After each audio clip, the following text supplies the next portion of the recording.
Did you know that it wasn't until around 200 years ago that people knew what caused infectious diseases? Before that, they believed one cause was bad air, and so they carried around bunches of sweet-smelling flowers to sweeten the scent of the air and prevent disease. Thanks to the invention of the microscope and the experiments carried out by scientists, we now know that infectious diseases are caused by pathogens such as viruses and bacteria. In this video, we're going to look at how bacteria can cause disease in humans. Bacteria are single-celled organisms.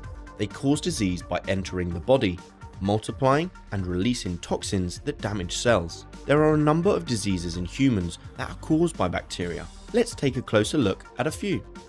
First off, we have Salmonella, a type of food poisoning caused by Salmonella bacteria, which causes fever, abdominal cramps, vomiting, and diarrhea due to the toxins the bacteria release. Catching Salmonella can be avoided by practicing good kitchen hygiene. Chicken should always be cooked all the way through to kill any Salmonella bacteria that are lurking in the meat. Also, it is important to keep raw meat and foods that are to be eaten raw, like salads, separate, and to wash your hands after handling raw meat. Another infectious disease caused by bacteria is gonorrhea. This is a sexually transmitted disease, or STD for short. It is passed from person to person by sexual contact. The early symptoms include a thick yellow or green discharge from the vagina or penis, and pain on urination. The symptoms become less obvious in the later stages of illness, so it can go undetected.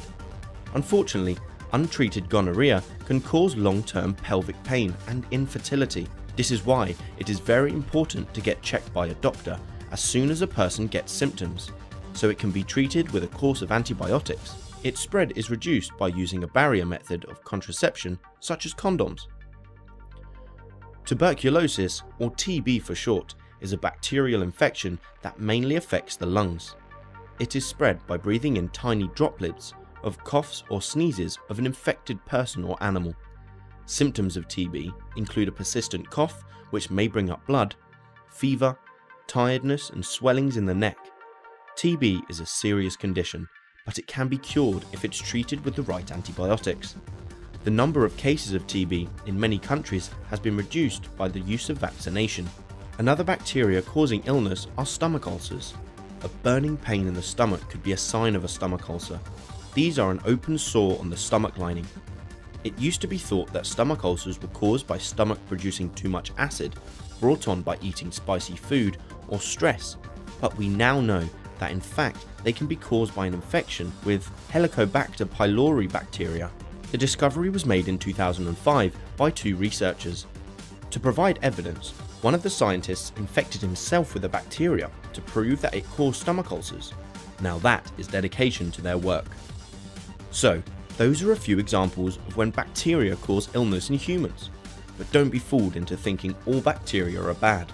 In fact, lots of bacteria are important to our survival. We have billions inside our digestive system that help us break down different foods. If you liked the video, give it a thumbs up and don't forget to subscribe.